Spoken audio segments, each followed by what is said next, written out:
Good morning, students. Sairam.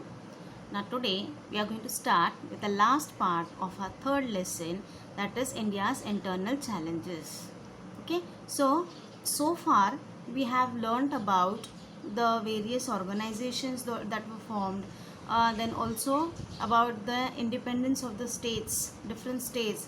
They got an independent status, okay, like Mizoram, Nagaland, and then further we have also learnt about the various movements like the Naxalite movement, right? And then also the internal challenges like communalism which India had to face. Now today we are going to discuss about one more challenge which was a threat to internal security. So that was as a challenge for India. So accordingly we are going to learn about that challenge. What was that? That was regionalism.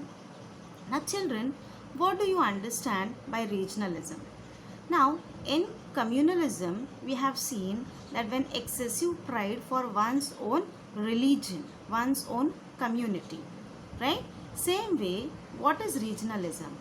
Regionalism, you'll find that it means having excessive pride about one's region, right? So don't get confused between religion and region, right? It is totally different. So regionalism means having excessive pride about one's region. Region in the sense the place where you are living, where you are staying or born and brought up. It is one thing to introduce as a Bengali or a Marathi person. So we introduce ourselves, na, like which language do you speak at home, or which state do you follow. So accordingly we tell that I am a Bengali, I am a Marathi, right? But if I think that because I am Bengali or a Marathi, I am superior to others from other provinces, it can be termed as excessive regional pride. So when you consider yourself as a belonging to a particular region, so you are superior because of that, then this results in excessive pride for one's region. Yes, so that is what is regionalism. So what we are going to learn further, now the love for one's province turns morbid due to the kind of an excessive regional pride. So what happens, see, when you have more pride or when you're proud of your own region, then it leads to an misunderstanding sometimes, and also it may cause riots or wars due to this. So due to the kind of excessive regional pride. So it is natural to feel love for one's own province, but it should not become abnormal. So okay, fine that you are proud of your own region, that is natural, but then it should not lead to any kind of abnormality, right? So it should not cause any kind of war or any kind of riots or disputes among people, because we should consider that they are the parts of India and we all are Indians. So we need to consider everybody as equal, okay, in whichever way if you are superior to. Regionalism thrives on regional imbalance in development. Now, how can one be more superior or inferior related to particular region? So, regionalism, it depends on the regional imbalance. It depends upon which region is developed, underdeveloped, or developing. Accordingly, you feel proud of your own region, right? So, in the post-independence period, some states achieved more progress while some states remained backward. So it depends according to the development in science and technology. There were some states who achieved more progress, and some were still underdeveloped. They remain backward. For example, you have states like Maharashtra, Gujarat, Punjab, Tamil Nadu developed economically and industrially. So we find these states, they developed economically as well as industrially.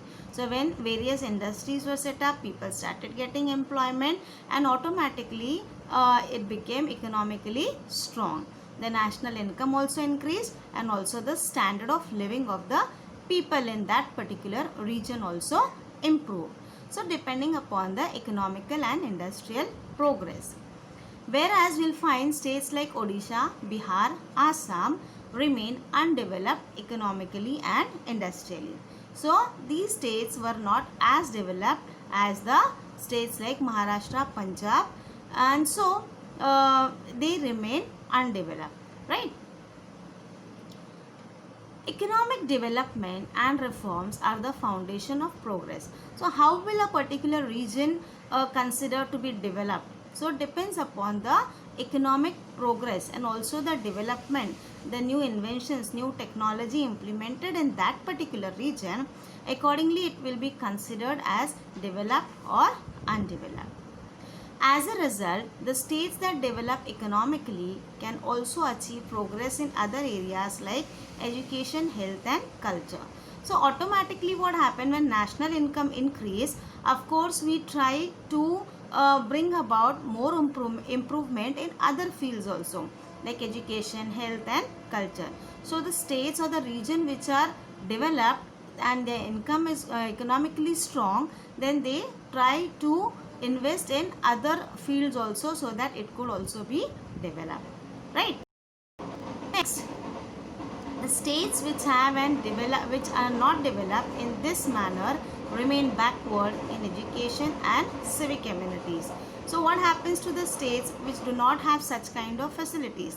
They remain undeveloped, and as a result what happens, they remain backward in the other fields also. When they are not economically strong, industrially strong, of course there is no improvement in standard of living also, and also the new awakening is not created amongst the people. The opportunities of development available to people in developed states are not possible for people in backward states.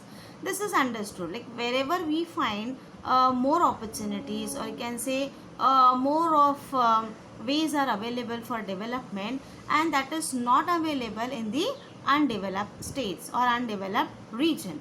As a result, they remain backward. They cannot progress equally to the developed states, right? So further we see they are harassed by problems of education, backwardness, unemployment, poverty, etc. So again we can see if there is no economical development, no industrial development, then we find those countries, they face this problems of education, backwardness, unemployment, because there are no industries set up, people will not get any kind of job opportunities, and then it will lead to poverty. And that is the reason we find people migrating from those backward states to the developed states in search of jobs.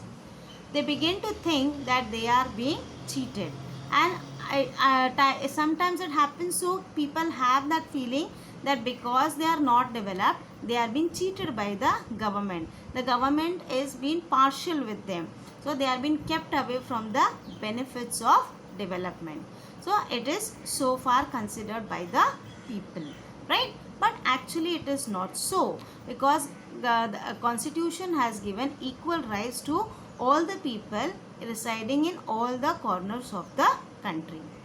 Then because of this misunderstanding, what happens between the states is broken. So because of this, what happens, the understanding which is there amongst the state, that doesn't remains there, is because that misunderstanding is there, they have cheated us, the government has cheated us, they are not looking for the development of our country, and that understanding is broken.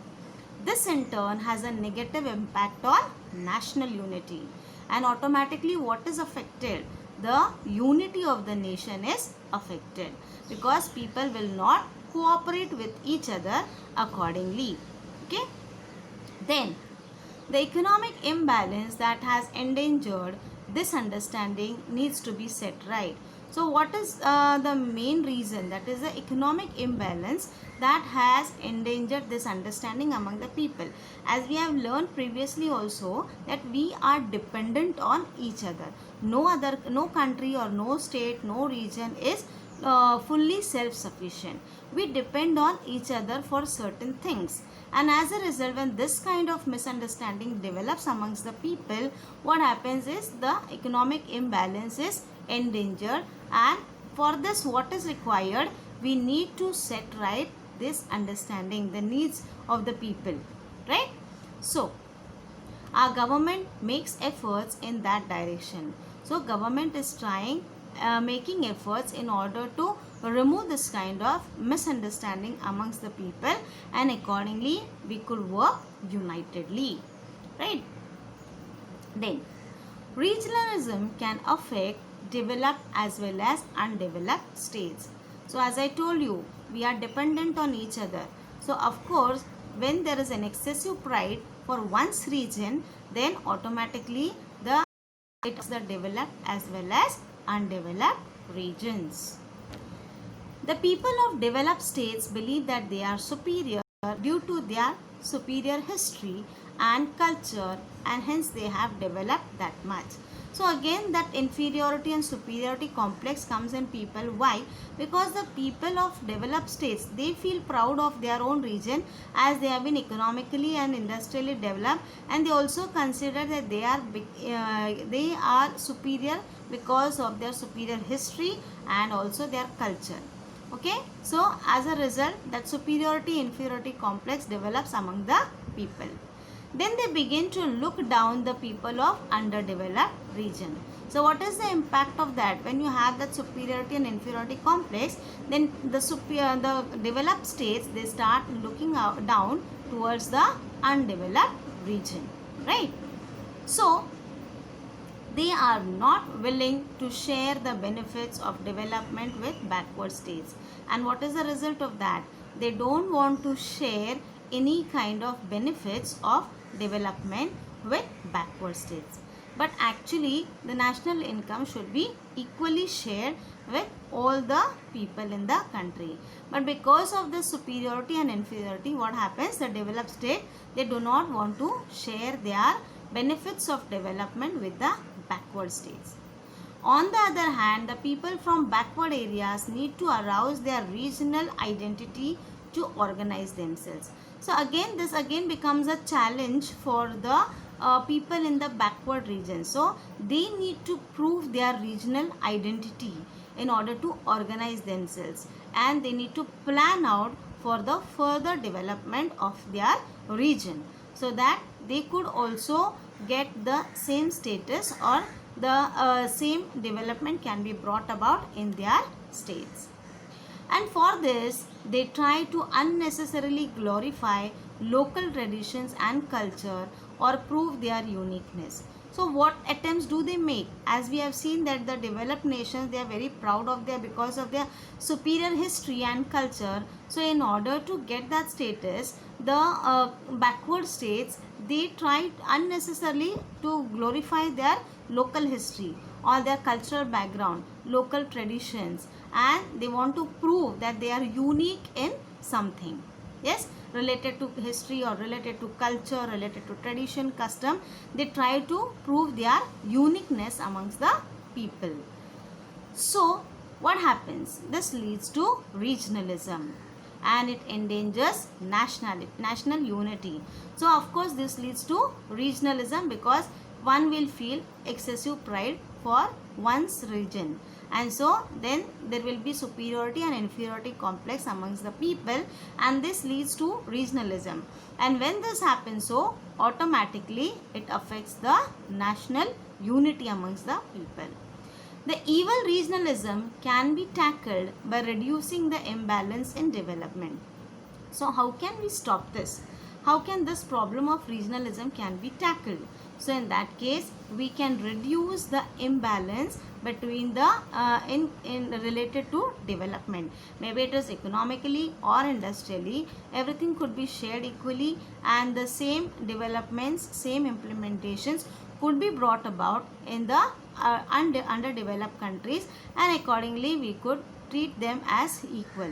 So then there won't be any kind of superior and inferior complex amongst the people. Now apart from these, there are several other problems also. It is not that only considering to region that there is a threat to national unity. But apart from these, which are the other problems? That is overpopulation, cleanliness, agriculture, and the problems of farmers, poverty, housing and food.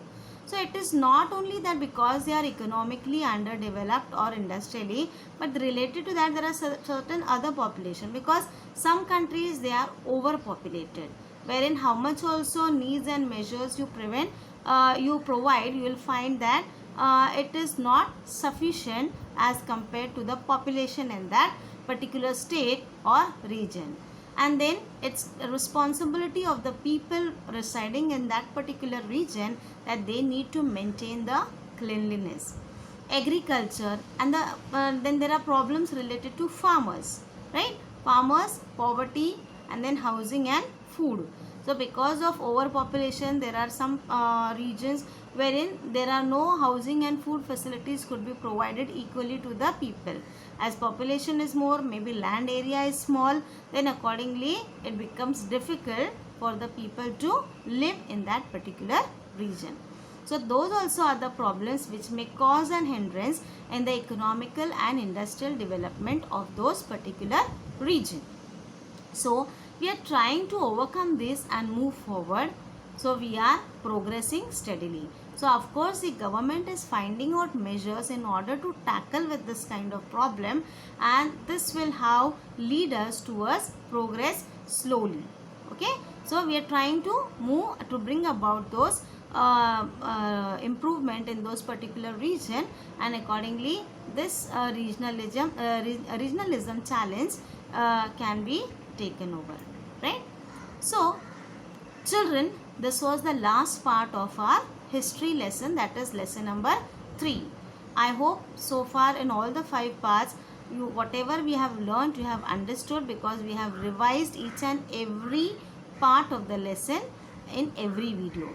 So I would just ask you all to please go through all the videos and try to understand the topic. Now today whatever we have done, we'll just do a small activity related to that. Regionalism thrives on regional imbalance in dash. So it thrives regional imbalance in development. Dash means excessive pride for one's region. So what is excessive pride for one's region? That is regionalism. The people of backward class or backward areas need to arouse their dash to organize themselves. So they need to arouse their regional identity. So children, for here we shall stop here today, and then in our next class we should start with a new lesson. Till then, thank you children.